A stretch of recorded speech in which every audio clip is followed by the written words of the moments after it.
Have you ever made something you were really, really proud of, only to have someone look at it and kind of say, yeah, but this isn't really for you, that you should be spending your time on, other things? It's a feeling that stings, and believe it or not, it's the exact feeling at the heart of this brilliant, seriously gutsy poem written almost 400 years ago. So that's the big question, right? And it's the question Anne Bradstreet, who is actually America's first published poet, had to figure out. Back in the 1600s, a woman writing poetry, that wasn't just weird. A lot of people thought it was just plain wrong. So she wrote a response, a poem called the Prologue. And it's this absolute masterclass in strategy and wit. Let's break down how she pulled it off. All right, here's our game plan. First, we're going to dive into what life was like for a Puritan woman. Then, we'll check out Bradstreet's super clever mask of humility strategy. After that, we get to the main event, the pen versus the needle. From there, we'll unpack her killer argument for why she has a right to write. And finally, we'll see why this poem from so long ago still feels so important today. Okay, so to really get how brave Bradstreet was, you have to understand the world she was up against. And let me tell you, it was a world with some seriously rigid rules for women. I mean, just picture it. A woman's life was basically defined by who she served. She had pretty much zero legal rights. Her opinions? Not really wanted. She might be taught to read, but only the Bible. Writing? Nope. That was for having a public voice, and she wasn't supposed to have one. Because of the whole Eve and original sin story, women were seen as just weaker, more likely to mess up. Your job was to serve your father and then your husband, sometimes starting when you were just 14. So for a woman in that world to pick up a pen and say, I'm an artist, that wasn't a hobby. That was an act of rebellion. So how do you fight back when you're not supposed to fight at all? Bradstreet's approach was genius. She didn't come out swinging. She came out bowing. She puts on this mask of humility to completely disarm her critics before they even knew what was happening.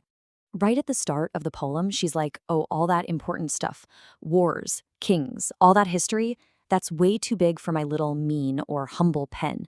She says she'll leave those grand topics to the real poets and historians who were, of course, all men.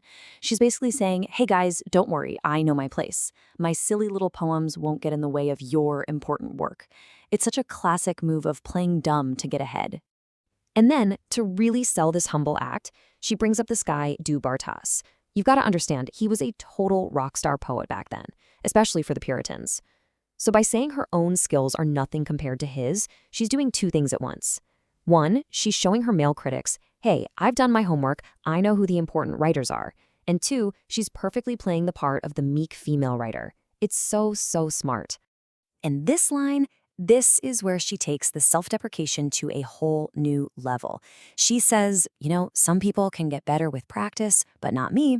My problem is I have a weak or wounded brain, a woman's brain. She's basically feeding their own worst stereotypes right back to them, pretending to agree. But it's a total trap, because right after this moment of peak humility, the mask starts to come off. Okay, so her critics are feeling pretty good about themselves right now. They're thinking, see? She gets it. And that's when Bradstreet launches her counterattack. The whole tone of the poem just flips. And boom, the act is over. She directly calls out the carping tongues, the constant complainers, the haters, who say her hand is made for a needle, not a pen. She's not being humble anymore. She's putting the criticism right out there on the table. She's saying, I hear you, I know you think I should be sewing instead of writing, so let's talk about it. This is the heart of the whole argument, boiled down to two simple objects. The pen, that's a public voice, it's creativity, it's having your own ideas. But the needle, that represents a woman's proper place, quiet, private, doing housework. By setting these two against each other, Bradstreet is making this about way more than just her poetry. This is a fight for a woman's right to have an intellectual life at all. And then she just perfectly describes the catch-22 she's in. She points out that even if she writes something amazing, something they can't deny is good, they've already got their excuses lined up. They'll either claim she stole it from a man, or they'll say it was a fluke, just dumb luck. In their worldview, there is just no way a woman could create great art on her own. You can just feel how frustrating that must have been. But she is far from finished. She's called out her critics, she's defined the battle, and now she's going to build her case. She's shifting from defense to offense, and she's using logic and history to stake her claim. Now, this is where it gets really clever. She doesn't just get emotional, she turns to a source that her educated male critics absolutely loved and respected, the ancient Greeks. This is just a brilliant move. She completely turns their own heroes against them. She's basically asking, hey guys, you love the Greeks, right? Let's talk about them for a second. The 9 muses, the literal goddesses of inspiration for all art, weren't they all women? And didn't you say that poetry itself was the daughter of Calliope, another woman? She just lays bare the massive hypocrisy of a society that worships female figures in myths, but refuses to value the creative power of the real women living right next to them. Her final move is just a masterpiece. She knows she can't just come out and demand to be treated as an equal, so she doesn't. She says, look, I'm not asking for the bays. That's the laurel wreath, the big prize given to the greatest male poets and heroes. Instead, she says, just give me a little wreath of thyme or parsley, herbs from a woman's kitchen garden. She's not trying to beat the men at their own game. She's carving out a unique, separate, and totally valid space for women's art. And this last line, this is the mic drop.